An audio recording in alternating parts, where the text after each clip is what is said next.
ਅਨਾਟਮੀ ਪੰਜਾਬੀ ਦੇਖ ਰਹੇ ਸਾਰੇ ਦਰਸ਼ਕਾਂ ਨੂੰ ਪਿਆਰ ਭਰੀ ਸਤਿ ਸ਼੍ਰੀ ਅਕਾਲ। ਅੱਜ ਦਾ ਵਿਸ਼ਾ ਜਿਹੜਾ ਆ ਉਹਦੇ ਵਾਸਤੇ ਅਸੀਂ ਗੱਲ ਕਰਾਂਗੇ ਕਿ ਬਾਡੀ ਦੇ ਜਿਹੜੇ 6 ਬੇਸਿਕ ਪ੍ਰੋਸੈਸ ਜਿਹੜੇ ਆ ਉਹ ਕੀ ਹੁੰਦੇ ਆ, ਆਓ ਜਾਣਦੇ ਹਾਂ।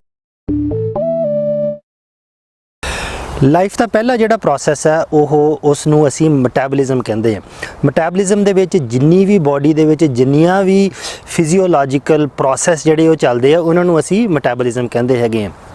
ਮੈਟਾਬੋਲਿਜ਼ਮ ਦੇ ਅੱਗੋਂ ਦੋ ਪਾਰਟ ਆਉਂਦੇ ਹੈਗੇ ਆ।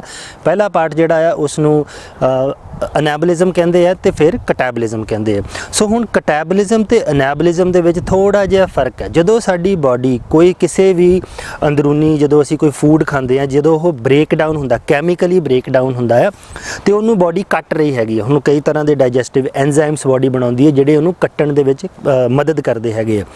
ਜਦੋਂ ਕੋਈ ਵੀ ਬਾਡੀ ਦੇ ਵਿੱਚ ਚੀਜ਼ ਜਿਹੜੀ ਹੈ ਡਿਟੀਰੀਓਰੇਟ ਹੋ ਰਹੀ ਆ, ਕੱਟ ਹੋ ਰਹੀ ਆ ਹੋਰ ਸਮਾਲਰ ਪੀਸਿਸ ਦੇ ਵਿੱਚ, ਉਸ ਨੂੰ ਕਟੈਬੋਲਿਜ਼ਮ ਕਿਹਾ ਜਾਂਦਾ ਆ।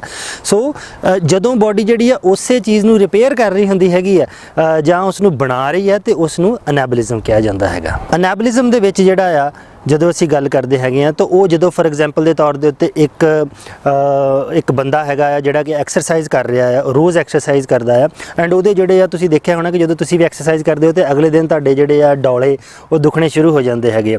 ਉਹਦਾ ਕਾਰਨ ਇਹ ਹੁੰਦਾ ਕਿ ਜਦੋਂ ਅਸੀਂ ਐਕਸਰਸਾਈਜ਼ ਕਰਦੇ ਆ ਤੇ ਸਾਡੀ ਬਾਡੀ ਦੇ ਮਸਲ ਟੁੱਟ ਜਾਂਦੇ ਆ। ਉਹ ਟੁੱਟਣ ਨੂੰ ਜਿਹੜਾ ਕਿਹਾ ਜਾਂਦਾ ਆ ਕਟੈਬੋਲਿਜ਼ਮ, ਕਿ ਬਾਡੀ ਨੇ ਉਸ ਨੂੰ ਕੱਟ ਦਿੱਤਾ। ਦੂਸਰੇ 2 ਦਿਨ ਬਾਅਦ ਜਦੋਂ ਅਸੀਂ ਖੁਰਾਕ ਪੂਰੀ ਖਾਂਦੇ, ਅਸੀਂ ਰੈਸਟ ਕਰਦੇ ਹੈਗੇ ਆ, ਉਸ ਤੋਂ ਬਾਅਦ ਬਾਡੀ ਜਿਹੜੀ ਆ ਉਹੀ ਮਸਲ ਜਿਹੜੇ ਉਹਨਾਂ ਨੂੰ ਰਿਪੇਅਰ ਕਰਨਾ ਸ਼ੁਰੂ ਕਰ ਦਿੰਦੀ ਹੈ। ਉਸ ਪ੍ਰੋਸੈਸ ਨੂੰ ਅਸੀਂ ਅਨੈਬੋਲਿਜ਼ਮ ਕਹਿੰਦੇ ਹਾਂ। ਦੂਸਰਾ ਪਾਰਟ ਜਿਹੜਾ ਆ ਸਾਡੀ ਬਾਡੀ ਦਾ ਉਹਦੇ ਵਿੱਚ ਆਉਂਦਾ ਹੈਗਾ ਰਿਸਪੌਂਸਿਵਨੈਸ। ਰਿਸਪੌਂਸਿਵਨੈਸ ਦਾ ਮਤਲਬ ਕੀ ਹੈਗਾ ਆ ਕਿ ਬਾਡੀ ਜਿਹੜਾ ਆ ਕੋਈ ਵੀ ਐਕਸਟਰਨਲ ਜਾਂ ਇੰਟਰਨਲ ਜਿਹੜਾ ਉਹਨੂੰ ਰਿਸਪੌਂਸ ਮਿਲਦਾ ਹੈਗਾ ਆ ਉਹ ਰਿਸਪੌਂਸਿਵਨੈਸ ਦੇ ਵਿੱਚ ਆਉਂਦਾ ਆ। ਰਿਮੈਂਬਰ ਬੇਸਿਕ ਲਾਈਫ ਪ੍ਰੋਸੈਸ ਕੀ ਆ। ਸੋ ਐਗਜ਼ਾਮਪਲ ਦੇ ਤੌਰ ਦੇ ਉੱਤੇ ਸਾਨੂੰ ਜਿਹੜਾ ਆ ਜਦੋਂ ਬਾਡੀ ਦੇ ਬਾਹਰਲਾ ਟੈਂਪਰੇਚਰ ਜਦੋਂ ਚੇਂਜ ਹੁੰਦਾ ਆ ਤੇ ਬਾਡੀ ਦੇ ਅੰਦਰੂਨੀ ਟੈਂਪਰੇਚਰ ਨੂੰ ਜਿਹੜਾ ਉਸ ਹਿਸਾਬ ਨਾਲ ਮੇਨਟੇਨ ਕਰਨਾ ਹੁੰਦਾ ਹੈ। ਐਗਜ਼ਾਮਪਲ ਦੇ ਤੌਰ ਦੇ ਉੱਤੇ ਜਦੋਂ ਬਾਹਰ ਠੰਡ ਹੁੰਦੀ ਹੈਗੀ ਆ ਤੇ ਬਾਡੀ ਸਾਡੀ ਨੂੰ ਜਦੋਂ ਉਹ ਟੈਂਪਰੇਚਰ ਪਤਾ ਲੱਗਦਾ ਕਿ ਬਾਹਰਲਾ ਟੈਂਪਰੇਚਰ ਜ਼ਿਆਦਾ ਘੱਟ ਹੈ ਤੇ ਅੰਦਰੂਨੀ ਜਿਹੜਾ ਹੈਗਾ ਉਸ ਹਿਸਾਬ ਦੇ ਨਾਲ ਉਹ ਤਾਲਮੇਲ ਨਹੀਂ ਖਾ ਰਿਹਾ ਤੇ ਫਿਰ ਉਹ ਬਾਡੀ ਸਿਗਨਲਸ ਭੇਜਦੀ ਹੈ ਤੇ ਉਹਦੇ ਨਾਲ ਸਾਡੇ ਜਿਹੜੇ ਮਸਲਸ ਹੈਗੇ ਆ ਉਹ ਸ਼ਿਵਰ ਹੋਣੇ ਸ਼ੁਰੂ ਹੋ ਜਾਂਦੇ ਆ। ਮੀਨਸ ਕਿ ਉਹ ਜਿਹੜੇ ਹੈਗੇ ਆਪਸ ਦੇ ਵਿੱਚ ਰਗੜਨੇ ਸ਼ੁਰੂ ਹੋ ਜਾਂਦੇ। ਜਦੋਂ ਮਸਲ ਆਪਸ ਦੇ ਵਿੱਚ ਰਗੜਦੇ ਆ ਤੇ ਉਹ ਹੀਟ ਪ੍ਰੋਡਿਊਸ ਕਰਦੇ ਆ। ਉਸ ਹੀਟ ਦੇ ਨਾਲ ਜਿਹੜਾ ਹੈ ਬਾਡੀ ਆਪਣਾ ਇੰਟਰਨਲ ਇਨਵਾਇਰਨਮੈਂਟ ਜਿਹੜਾ ਉਸ ਨੂੰ ਇੱਕ ਮੇਨਟੇਨ ਕਰਕੇ ਰੱਖਦੀ ਆ। ਬਾਡੀ ਦੇ ਇੰਟਰਨਲ ਇਨਵਾਇਰਨਮੈਂਟ ਨੂੰ ਹੋਮਿਓਸਟੈਸਿਸ ਕਿਹਾ ਜਾਂਦਾ ਹੈਗਾ। ਇਹਦੇ ਬਾਰੇ ਅਸੀਂ ਅੱਗੇ ਜਾ ਕੇ ਡੀਪ ਦੇ ਵਿੱਚ ਜਿਹੜੀ ਜਾਣਕਾਰੀ ਦੇਵਾਂਗੇ। ਤੀਸਰੇ ਨੰਬਰ ਦੇ ਉੱਤੇ ਜਿਹੜੀ ਸਾਡਾ ਬੇਸਿਕ ਪ੍ਰੋਸੈਸ ਹੈ ਉਹ ਹੈਗਾ ਮੂਵਮੈਂਟ ਦਾ।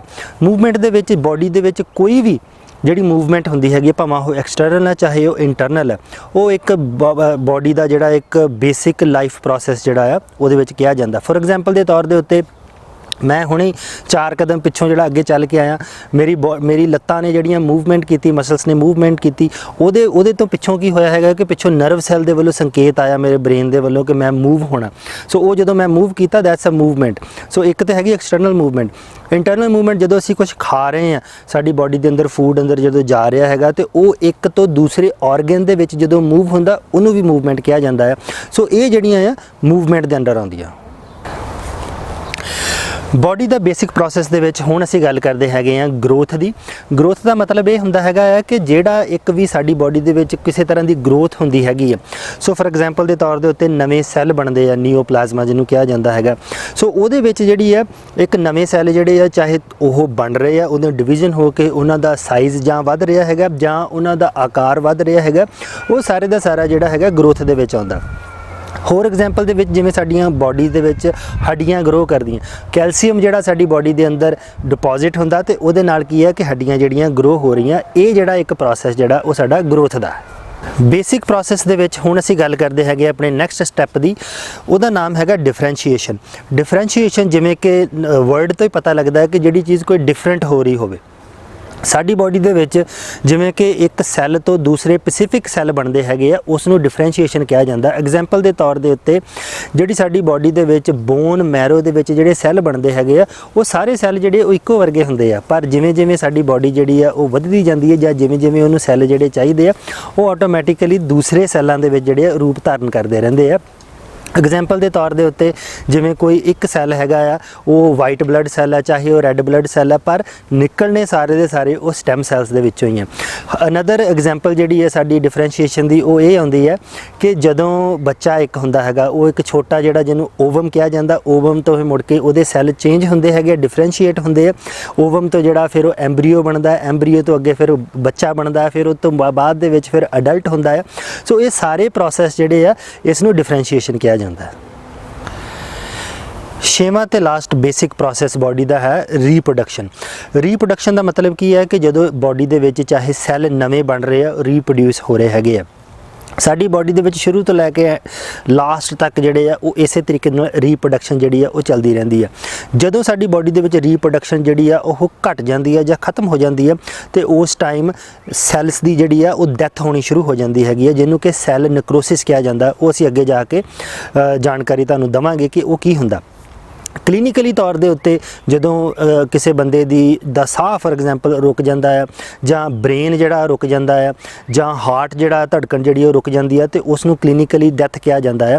ਸੋ ਇਹ ਜਿਹੜੀ ਹੈ ਇਹ ਇੱਕ ਰੀਪਰੋਡਕਸ਼ਨ ਦਾ ਜਿਹੜਾ ਆ ਇੱਕ ਪ੍ਰੋਸੈਸ ਹੈ ਲਾਸਟ ਦੇ ਵਿੱਚ। ਜੀ ਹਾਂ ਦਰਸ਼ਕੋ, ਅੱਜ ਅਸੀਂ ਦੇਖਿਆ ਆ ਕਿ ਸਾਡੀ ਬਾਡੀ ਦੇ 6 ਬੇਸਿਕ ਪ੍ਰੋਸੈਸ ਕੀ ਨੇ। ਜੇ ਤੁਹਾਨੂੰ ਅੱਜ ਦਾ ਪ੍ਰੋਗਰਾਮ ਪਸੰਦ ਆਇਆ ਹੋਵੇਗਾ ਤੇ ਜ਼ਰੂਰ ਤੁਸੀਂ ਇਸ ਨੂੰ ਲਾਈਕ, ਸ਼ੇਅਰ ਤੇ ਸਬਸਕ੍ਰਾਈਬ ਜ਼ਰੂਰ ਕਰੋ। ਮਿਲਦੇ ਹਾਂ ਅਗਲੇ ਐਪੀਸੋਡ ਦੇ ਵਿੱਚ। ਬਹੁਤ ਬਹੁਤ ਸ਼ੁਕਰੀਆ। ਸਤਿ ਸ਼੍ਰੀ ਅਕਾਲ ਜੀ।